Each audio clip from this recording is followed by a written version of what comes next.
Gratidão é uma qualidade de amor e o amor é de Deus. No momento em que a gratidão está fluindo, Deus está fluindo, o amor está fluindo e todas as rodas da vida estão girando suavemente. Você deve ver que, se o Senhor não edificar a casa, em vão trabalham os que a edificam. Esta declaração não deve ser usada como um clichê ou uma afirmação.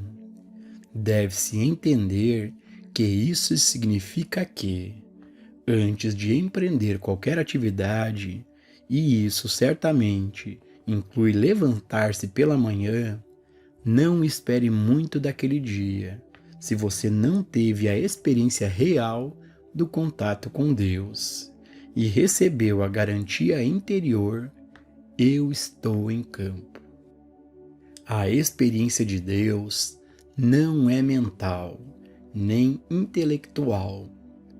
Tudo o que sabemos mental ou intelectualmente é apenas um passo que leva à experiência do contato com Deus, ou à percepção e realização de Deus. Seja qual for a palavra que você deseja usar para a experiência real de estar na presença de Deus. Veja bem, a oração, em seu verdadeiro sentido, é uma comunhão com Deus. Não é implorar ou suplicar a Deus. Não é pedir a Deus. É uma comunhão com Deus. Embora, no início da comunhão, podemos achar necessário ensaiar mentalmente, lembrar conscientemente algumas dessas passagens das Escrituras que nos ajudam a trazer concentração à mente para acalmá-la. A comunhão com Deus só pode ser experimentada no silêncio. Quando esse silêncio desce sobre nós, a experiência de oração ou comunhão começa com aquilo que sentimos, o que pode ser melhor expresso com as palavras: fala, Senhor, que teu servo escuta. Estou ouvindo essa voz mansa e delicada. Então, com um coração receptivo e com uma mente quieta, ficamos quietos. 1 minuto, 2 minutos, talvez 3, e finalmente chega aquele sentimento interior de paz ou libertação. Frequentemente, a própria voz é ouvida com mensagens específicas. Na maioria das vezes, não é uma voz, mas uma consciência, um sentimento, uma presença interior, uma presença gentil, uma influência repousante ou pacífica. Às vezes, é um alívio, como se de repente um peso saísse de nossos ombros, e então sabemos que estamos na presença de Deus, e essa presença nos procede para endireitar os caminhos tortos. Essa presença está conosco e realiza o que nos é dado a fazer. Agora podemos dizer: a casa será construída, a vigilância acontecerá, pois Deus está em campo. Orar sem cessar, essa é a substância da vida espiritual ou mística, e significa que em todas as ocasiões do dia e da noite nos permitirmos ter pensamentos conscientes de Deus. Isso significa que, independente do que estamos fazendo, há uma área de consciência sempre viva e alerta, na qual somos receptivos a qualquer pensamento de Deus que possa surgir a qualquer hora do dia ou da noite. Realmente significa que, ao nos recolhermos à noite, não ousamos adormecer sem perceber conscientemente. Meu Pai trabalha mesmo quando estou dormindo. Sou receptivo e responsivo ao impulso divino, mesmo enquanto estou dormindo. Nunca estou tão profundamente adormecido que não possa ser despertado rapidamente pelo Espírito. Se ele tiver uma mensagem para mim, uma direção, uma proteção. Alguns pensam que, para viver uma vida espiritual, é necessário deixar o mundo e entrar em um ashram, convento ou mosteiro. Certamente, você percebe que aqueles que podem ir a um convento, a um mosteiro ou a um ashram e deixar o mundo lá fora, experimentam um enorme benefício. Quer passe um dia, uma semana, um mês, ou, como poucos, deixam este mundo para viver essa vida. É por isso que os retiros agora organizados nas igrejas protestantes, como há muitos anos na Igreja Católica Romana, são de tremenda importância para homens e mulheres, especialmente no mundo dos negócios. Agora, eles podem sair na noite de sexta-feira até a segunda-feira de manhã e viver uma vida de meditação, oração e concentração nas coisas de Deus.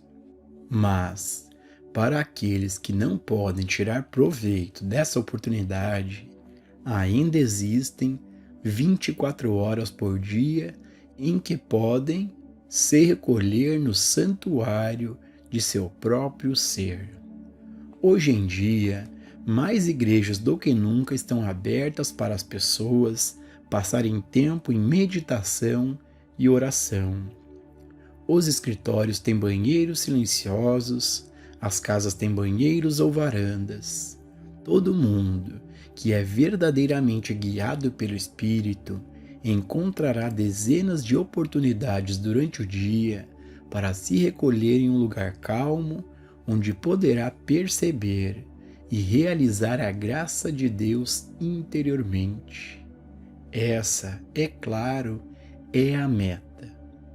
Quando chegamos a esse nível de consciência, onde não vivemos mais por força ou por poder, quando a graça de Deus realiza as nossas tarefas através de nós e dentro de nós, e está sempre à disposição para aconselhar, instruir, liderar, alcançamos então o objetivo de nossa vida espiritual.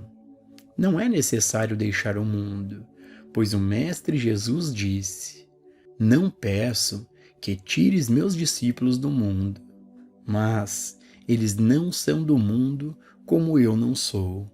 Portanto, neste momento de nosso desenvolvimento, nós, que estamos no caminho espiritual ou místico, não deixamos o mundo.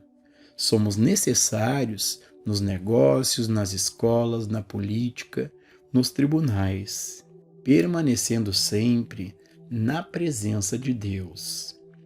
Existem aqueles que servem à humanidade de fora da atividade habitual deste mundo e são uma grande bênção, pois foram chamados para esse modo de vida. Mas, até sermos chamados, devemos permanecer no mundo, mas não sermos dele. Vivemos séculos em que o trabalho religioso do mundo foi realizado por padres e rabinos, e o resto do povo era leigo. Esse dia está rapidamente desaparecendo. Assim, ainda haverá padres e rabinos para servir como professores, aqueles que lideram o caminho e estão na vanguarda. Eles instruirão e mostrarão os frutos da vida espiritual por meio de seu exemplo. Mas, se cada um de nós não se tornasse padre, ministro ou rabino, fracassaríamos em nossa missão, pois se pretende que todos vivam pela graça. Todos serão o reino de Deus.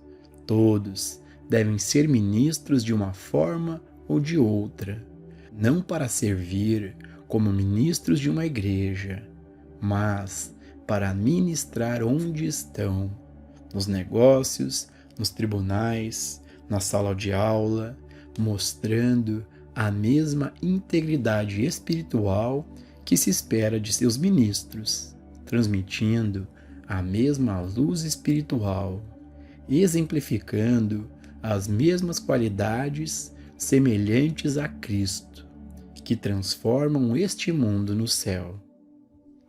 Como você sabe, o trabalho do caminho infinito data da época em que me foi mostrado que a razão das discórdias do mundo é que Deus está presente apenas onde Deus é percebido e realizado. O resto do mundo pode queimar, o resto do mundo pode entrar em guerra e ser baleado em pedaços. O resto do mundo pode ser bombardeado. Deus não está interferindo nisso. As orações pela paz, que estão sendo ditas o tempo todo, se é que podem ser dignificadas com este nome, são ineficazes. Rezou-se pela paz por muito tempo antes do dia do Mestre Jesus, mas ela nunca foi alcançada. A razão é que Deus está onde Deus é percebido. Onde Deus é percebido e realizado, a graça de Deus está em expressão. Onde quer que você encontre grupo de pessoas que alcançaram a realização de Deus, encontrará paz, integridade, saúde, segurança e proteção. Você descobre que não estão à mercê ou capricho dos homens. É literalmente verdade que você não precisa temer o homem cuja respiração está nas narinas. Não precisa temer o que o homem mortal pode fazer a você, se você alcançou esse contato interno com o Pai. Paulo revelou muito disso quando deixou claro que você não é filho de Deus, a menos que o Espírito de Deus habite em você. Ele deixou muito claro que um ser humano não pode agradar a Deus e não vive sob a lei de Deus. Mas, quando esse mesmo ser humano recebe o Espírito de Deus, ele se torna filho de Deus. Ele vive sob a graça de Deus. Portanto, cabe a nós não andar por aí falando sobre Deus, especulando sobre Deus, mas alcançar a realização de Deus vivendo, nos movendo e tendo nosso ser nesta palavra, até que o próprio Espírito assuma e comece a viver nossa vida. Aqui também foi Paulo quem disse: vivo não mais eu, Cristo vive em mim. E o Mestre disse: eu de mim mesmo nada posso fazer. Se eu falo de mim mesmo, dou testemunho de uma mentira. É o Pai dentro de mim que faz as obras. Assim, devemos permanecer nesta palavra e deixar que esta palavra permaneça em nós, até que o Pai dentro de nós não seja mais uma citação ou declaração, mas uma experiência. Quando o Espírito do Senhor Deus está sobre você, então você é ordenado e enviado, não apenas para curar os enfermos, mas também para prevenir doenças, ressuscitar os mortos, pregar o Evangelho, alimentar os famintos. Deus deve ser uma experiência viva para nós, e a Bíblia, para nós, deve ser um livro vivo. Veja, se lemos o Antigo Testamento e voltamos à história de Moisés, encontramos esse povo hebreu que, ostensivamente, era muito religioso, que sempre teve certeza de que seu Deus estava fazendo algo por eles. O que não percebemos é que eles estavam em escravidão, estavam em pecado, estavam em doença, mas tinham Deus nos lábios o tempo todo. Mas, quando Moisés recebeu a percepção e a realização de Deus, a iluminação, esse homem foi capaz de levar toda a nação para fora de sua escravidão. Mas não mantê-los fora, ó não. Ele estava na mesma posição que Jesus séculos depois, quando disse: Jerusalém, ó Jerusalém, quantas vezes quis eu ajuntar os teus filhos, como a galinha ajunta os seus pintos debaixo das asas, e tu não quiseste. Moisés queria que eles soubessem e obedecessem à lei, mas eles não estavam preparados para essa experiência, e assim eles recuaram e seguiram em frente. Recuaram e foram adiante novamente. Mas sempre que um profeta hebreu chegava, um indivíduo que alcançara a realização de Deus, esse alguém poderia elevar a nação. No tempo de Jesus, os hebreus tinham um grande templo e tudo o que acompanhava. Eles tinham muita religião, muita adoração, muitas cerimônias, muitos sacrifícios. Apenas uma coisa eles não tinham: Deus. Então, Cristo Jesus veio, um homem enviado por Deus, cheio do Espírito de Deus. E quantos milagres foram realizados por Deus por meio dele, de dentro dele.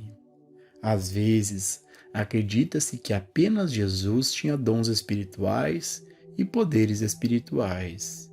Porém, durante 300 anos após o Mestre, grandes obras espirituais foram realizadas por aqueles que vieram sob a mesma graça, se não na mesma extensão, em sua medida. Trabalhos espirituais foram realizados na Terra: cura espiritual, vida espiritual, liberdade espiritual, prosperidade espiritual. Por 300 anos, a graça de Deus trabalhou naqueles que alcançaram alguma medida de realização de Deus. Mesmo antes da época de Jesus, a história de Gautama o Buda foi contada. Ele era apenas o filho de um homem rico até receber sua iluminação. Então, ele se tornou chefe de uma atividade mundial, derramando bênçãos espirituais para muitos. Depois, houve Paulo em suas missões e João. Penso em outra grande luz, Maimonides, que surgiu entre o povo hebreu, no momento em que estavam em escravidão aos romanos, que foram perseguidos, aprisionados e mortos. Um homem inspirado espiritualmente com a graça de Deus, mudou a história de seu povo por séculos. Nanak, o grande líder espiritual do século XV, criou uma religião de paz, de alegria, de vida espiritual, e por 3 gerações seus seguidores prosperaram como um povo de paz. Somente quando violaram seus ensinamentos por não acumularem dinheiro, somente quando violaram e acumularam grande riqueza, é que eles também tiveram que criar exércitos para protegê-la. Então, aqueles que foram educados no mesmo ensinamento de Jesus Cristo para não resistir ao mal, tornaram os Sikhs, a raça guerreira da Índia. Foi meu privilégio e prazer viajar pelo mundo conhecendo algumas das grandes luzes e místicos espirituais, algumas que são conhecidas e outras que nunca serão conhecidas publicamente. Sempre é a mesma experiência. Tendo atingido a graça de Deus, eles são os líderes dos grupos de seguidores dedicados que os cercam.